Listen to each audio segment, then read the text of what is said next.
नमस्कार दोस्तों, उम्मीद करती हूँ कि आप भी बहुत अच्छे होंगे। भगवान आपको हमेशा खुश रखे। तो दोस्तों, भगवान ने हमारे को अद्भुत शक्तियाँ देकर इस संसार में भेजा है। ये शक्तियाँ सिर्फ इंसान के पास हैं और किसी के पास नहीं है। जैसे सोचने की, समझने की, विचार करने की, ये शक्तियाँ हमारे को दी हैं। बाकी तो बहुत कुछ दिया उस परमात्मा ने, सभी अनमोल है।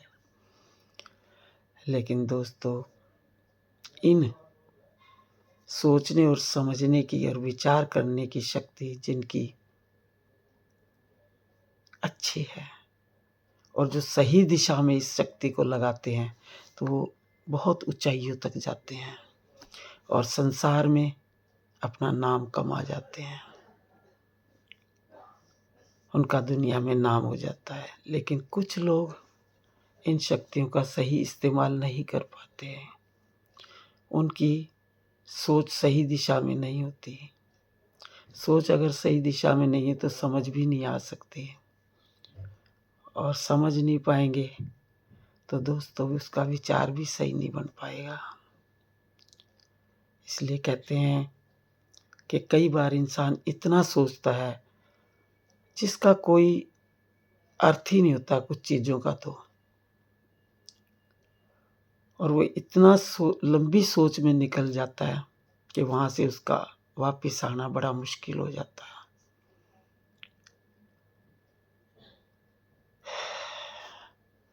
इसलिए कहा गया है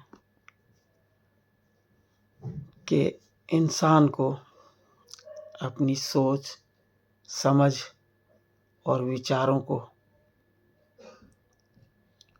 समझना चाहिए कि हमारे विचार किस दिशा में जा रहे हैं।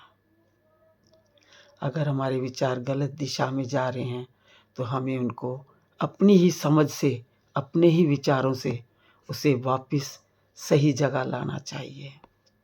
क्योंकि अगर नहीं ला पाते कुछ लोग तो दोस्तों वो जैसे मकड़ी अपने बनाई जाल में फंस जाती है, उसी तरह इंसान भी फंस जाता है और उससे निकलना बड़ा मुश्किल हो जाता है। और कुछ सोच तो ऐसी होती हैं जो इंसान को बहुत नुकसान देती हैं। सोचते सोचते वो डिप्रेशन के मरीज हो जाते हैं।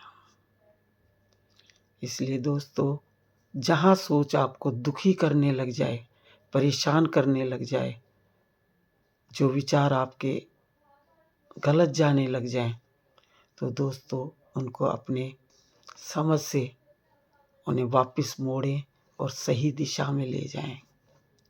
क्योंकि दोस्तों, अगर हमारे विचार सही हैं तो सब काम सही होंगे।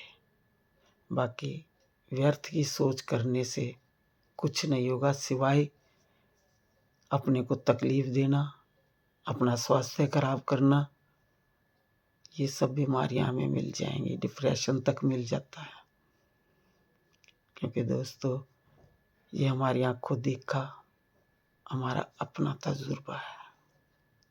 नमस्कार दोस्तों, अपना ध्यान रखो।